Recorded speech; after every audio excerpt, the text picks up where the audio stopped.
तो recently SmackDown के episode के अंदर डब्ल्यूडब्ल्यू वालों ने एक बार फिर से रोमन रेंस का एक अच्छा खासा रेफरेंस दिए, तो उसके बारे में तो हम लोग बात करेंगे। लेकिन साथ ही में क्लैश एट द कैसल के अंदर अब सीएम पंक को बिग वर्ल्ड टाइटल मैच मिल सकता है। इसके अलावा और भी तुम्हें कुछ अपडेट जानने के लिए मिलेंगी। So hello everybody and welcome back to new video. पहले मैं वीडियो को शुरू करने वाला हूँ आने वाले स्मैकडाउन के शो के साथ में। हाँ, ये स्मैकडाउन खत्म हो चुका है, लेकिन इसके बाद का जो स्मैकडाउन है वो सऊदी अरेबिया की king and queen of the ring के शो से पहले आखिरी शो होगा। अब देखो क्या होता है, जनरली जब डब्ल्यूडब्ल्यू अपने इंटरनेशनल शोज करती है तो उससे पहले वाला जो गो होम एडिशन होता है वो टीवी टेप हो जाता है, वो रिकॉर्ड हो जाता है। तो क्या आज के स्मैकडाउन के बाद वो चीज रिकॉर्ड हुई है? तो यहाँ पर आंसर उसका क्लियरली नो, बिकॉज जो अभी फिलहाल हमारे डेव मेल्जर इस बात को रिपोर्ट करे कि भैया टेप हो चुका है, लेकिन ऐसा बिल्कुल भी सीन नहीं है। बिकॉज जो अगले हफ्ते का स्मैकडाउन का शो होने वाला है वो जेदा सऊदी अरेबिया के अंदर ही होगा, यानी कि वो शो भी लाइव होने वाला है। अब डब्ल्यूडब्ल्यू का ट्राई करते हैं, वो टीवी टेप नहीं करती है, वो सोचती है कि भाई जहां पे हम लोग कर रहे हैं वहीं पे एक बार स्मैकडाउन भी करवा लेते हैं, वहां पे हम लोग क्लैश एट द कैसल या जो भी हमारा शो है वो भी करवा लेंगे,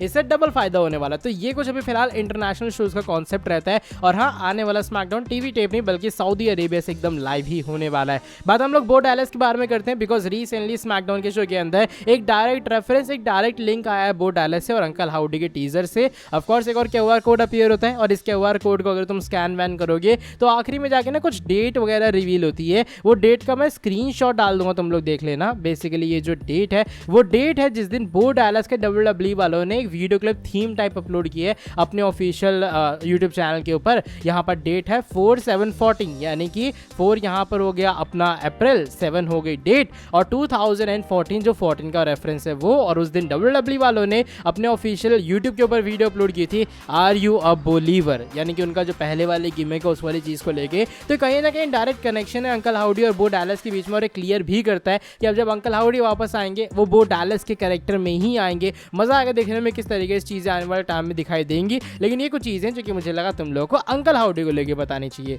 बात हम लोग करने वाले एक और बड़ी स्टोरी के बारे में, जो कि Damien priest and clash at the castle के बारे में जुड़ी है। कल बेसिकली एक अपडेट आई सामने, उस अपडेट के according clash at the castle के अंदर एक वर्ल्ड टाइटल जो मैच डब्ल्यूडब्ल्यू प्लान कर रही है वो Damien priest versus Drew McIntyre के बीच में होगा। लेकिन हुआ क्या कि सीएम पंक ने इस वाली कहानी के अंदर भी एक और नया ट्विस्ट ऐड कर डाला है। रिसेंटली सीएम पंक ने अपने ऑफिशियल जो उनका इंस्टा है उसके ऊपर एक स्टोरी पोस्ट की है। वो एक चर्च की फोटो है जो कि तुम लोग देख पा रहे होगे, और ये चर्च की जो फोटो है वो स्कॉटलैंड ग्लासगो की है। ये वही जगह है जहां पर इस साल क्लैश एट द कैसल होने वाला है। तो कहीं ना कहीं ये भी हिंट है, सीएम पंक का कहना है कि या फिर वो शो का पार्ट बनने वाले हैं, या फिर जब ड्रू मैकिंटायर के साथ उनकी दुश्मनी चली रही है तो शायद ड्रू मैकिंटायर के साथ वो पंगे लेंगे। देखो दो सिनेरियो बन सकते हैं। पहला ये, पंक अपने आप को एंटर करवा ले इस वाले वर्ल्ड टाइटल मैच के अंदर, ये मैच ट्रिपल थ्रेट मैच बन जाए। दूसरी चीज ये, सीएम पंक फिर से कॉस्ट करेंगे ड्रू मैकिंटायर को क्लैश एट द कैसल में भी और उन्हें वर्ल्ड टाइटल जीतने नहीं देंगे। तो देखते किस तरीके की चीजें आने वाले टाइम में अनफोल्ड होंगी। लेकिन फिलहाल ये कुछ अपडेट है हमारे CM Punk in clash at the castle को लेकर। बाद में टिफनी स्ट्रैटन के बारे में करूंगा, बिकॉज रिसेंटली वे स्मैकडाउन के एपिसोड के ऊपर जो टिफनी है वो कंपीट करती है बियांका बिलेर का, और ये मैच था अपना quarter final match queen of the ring tournament के लिए। मैच के अंदर हार चुकी टिफी की। अब एक बड़ा क्वेश्चन आ रहा है फैंस के मन में, ये क्या डब्ल्यूडब्ल्यू वाले टिफनी को पनिश कर रहे हैं? क्योंकि उसका रीजन ये, उन्होंने जेड कारगिल को लेकर ना कुछ रेसिस्ट कमेंट किया था, उसके कारण फैंस का बैकलैश मिला। लेकिन तुम लोग को बता दो कि उनकी हार का स्मैकडाउन के अंदर और ये रेसिस्ट वाले कमेंट का ना कोई डायरेक्ट कनेक्शन नहीं है। डब्ल्यूडब्ल्यू पनिश नहीं कर रही है टिफी को, और उनकी जो हार है वो शायद डब्ल्यूडब्ल्यू ने पहले से प्लान की थी। लेकिन इसको लेकर काफी मिक्स्ड रिएक्शन आया, बिकॉज लोगों का ऐसा मानना था बियांका बिलेर ऑलरेडी एक टाइटल होल्डर है, वो वुमेन्स टैग टीम चैंपियन है, उन्हें जिताने की जरूरत नहीं थी खासम खास इस पूरे मैच के अंदर। बात करते हैं अगली स्टोरी के बारे में, जो कि ब्लड लाइन एंड सोलो के बारे में जुड़ी है। क्योंकि अब हुआ क्या है, थोड़ा बहुत जो हेट है ना वो सोलो को भी मिल रहा है और फैंस खुश नहीं जिस तरीके से चीजें प्रोग्रेस हो रही है। बेसिकली आज एलए नाइट का आमना सामना टामा टोंगा से होता है। टामा टोंगा इस वाले मैच के अंदर क्वार्टर फाइनल मैच था, उन्होंने विक्ट्री हासिल कर लिया बिकॉज सोलो वगैरह सब रिंग साइड के ऊपर थे। एंड अब ये लोग आने वाले टाइम में फेस करेंगे रैंडी ऑर्टन का, जिन्होंने कार्मेलो हेस को हराया है शो के मेन इवेंट के अंदर। यानी कि अगला मैच रैंडी ऑर्टन वर्सेस टामा के बीच में होगा, और यहाँ पर रैंडी ऑर्टन ने इवन शो की एंडिंग में इनके बीच में कॉन्फ्रंटेशन हुई तो एक भयंकर वार्निंग भी इशू कर दी टामा को लेके कि भाई देख लो तुम जो है तुम्हारी हालत बुरी होने वाली है। और रैंडी ऑर्टन जो है वो टामा को बहुत डिस्ट्रक्टिव लेटर आरकेओ से इंट्रोड्यूस करवाएंगे। इसके बाद सोलो ने और डब्ल्यूडब्ल्यू ने इन कोलैबोरेशन में एक वीडियो डाली इंस्टाग्राम के ऊपर, और यहाँ सोलो एक मैसेज दे रहे हैं ये कहते हुए कि टामा ही विनर होंगे। लेकिन अनफॉर्चुनेटली यहाँ पर पता नहीं हेट मिल रहा है क्या सीन है, लेकिन सोलो को और डब्ल्यूडब्ल्यू वालों को इसके जो कमेंट्स है वो लिमिटेड करने पड़े, यानी कि हर बंदा इस वाली पोस्ट के ऊपर कमेंट नहीं कर सकता है। अब जनरली जो कोई भी कंपनी या फिर कोई भी बंदा है वो इस वाले फीचर का इस्तेमाल इसलिए करता है बिकॉज वो ज्यादा रिएक्शंस नहीं चाहता है। और जिस तरीके से ब्लड लाइन की स्टोरी चल रही है ना, शायद फैंस उससे ज्यादा कुछ खास खुश नहीं है, स्पेशली जब टामा ने एलए नाइट को हरा के क्वालिफाई हो चुके हैं, जबकि वहाँ पे एलए नाइट की विक्ट्री होनी चाहिए थी।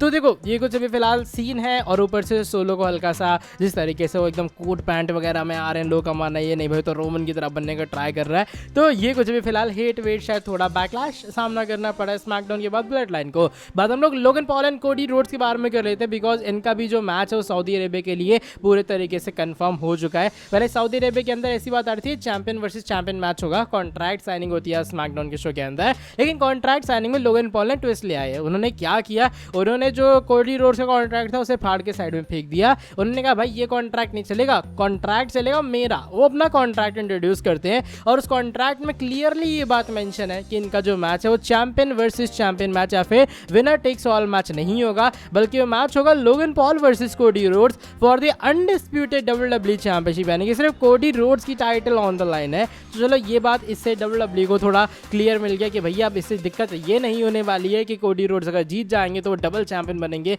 तो उनका क्या प्लान्स होने वाला है। और मुझे लग रहा है क्लियर है कि कोडी ही इस वाले मैच के अंदर विक्ट्री हासिल करेंगे। बात करते हैं आज की हमारी फाइनल स्टोरी के बारे में, जो कि रोमन रेंस के बारे में जुड़ी है, बिकॉज रिसेंटली स्मैकडाउन के शो में एक बार फिर से हमारे ट्राइबल चीफ का रेफरेंस होता है। ये रेफरेंस तब हुआ है जब एक बैकस्टेज सेगमेंट चल रहा था हमारे सोलो एंड पॉल हेमन के बीच में, और हेमन यहाँ पर कहते हैं कि तुमने बात की है रोमन से जो भी चीजें तुम कर रहे हो। तो यहाँ पर सोलो का रिएक्शन ये होता है कि एवरी टाइम, यानी कि हर दिन वो रोमन रेंस से बात करते हैं, उनकी बात होती ही रहती है, और ये कहीं ना पूरे तरीके से मुझे लग रहा है झोल क्रिएट करने का ट्राई कर रहे हैं सोलो।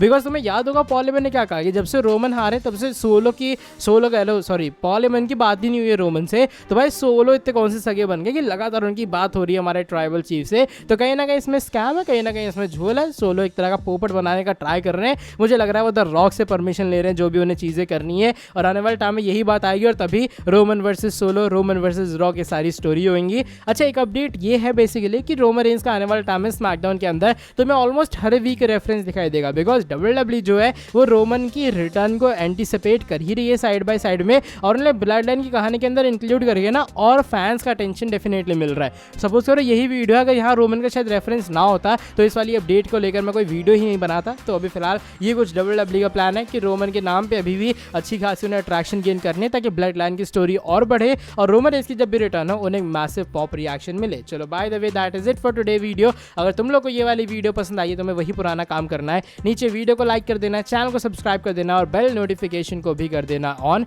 बाकी अब मैं तुमसे मिलता हूँ आके नेक्स्ट वीडियो के अंदर बहुत ज़्यादा जल्दी। Till then bye bye, take care.